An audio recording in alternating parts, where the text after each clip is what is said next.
template, Coca-Cola d'origine. Ensuite, tu as mis un fond en dégradé, c'est parfait. Tu as utilisé la nouvelle technique de dégradé? Un filet de dégradé à l'ancienne ou la nouvelle technique parce qu'il y a une nouvelle technique de dégradé, ce qui s'appelle ici dégradé de forme libre, qui s'est ajouté au dégradé linéaire et radial en fait. Mais visiblement, ce n'est pas celui-là que tu as utilisé, que je vérifie quand même.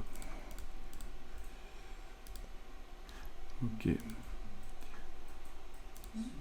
Ah, ah oui, il y a l'image du barcode qui est dans le groupe, dans le calque aussi. Ok. Filet de dégradé, c'est ce que tu as utilisé.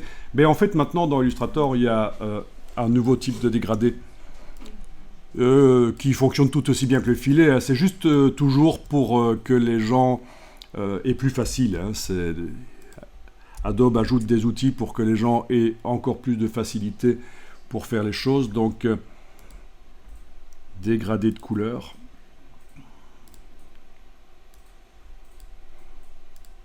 Voilà, avec les couleurs, bien sûr, qu'on choisit d'une manière ou d'une autre.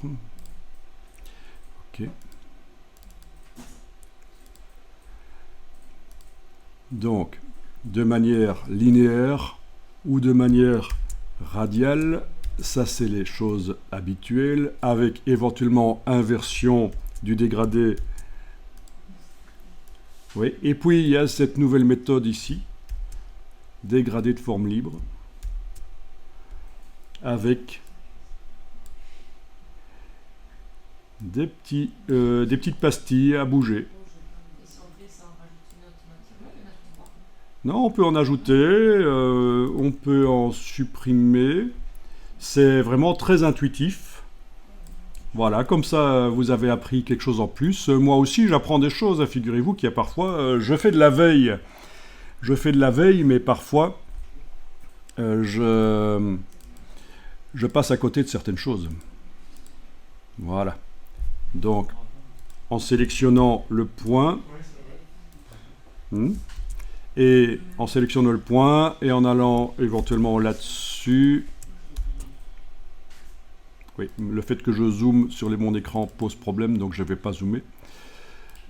Voilà. On peut aller changer les couleurs.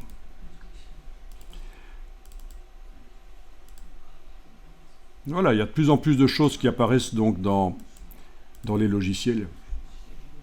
Ce qui est bien, tu vois, c'est que c'est interactif. Par rapport au filet de dégradé tel qu'il existait depuis plus de 10 ans, ceci est interactif. Et ça permet éventuellement, quand on fait des illustrations, des illustrations réalistes des personnages, des objets, d'aller en temps réel modifier les ombrages éventuellement. Si on fait une des couleurs plus sombres que les autres, et celle-là par exemple, je vais remettre en bleu, mais en bleu plus clair, voilà, et celle-là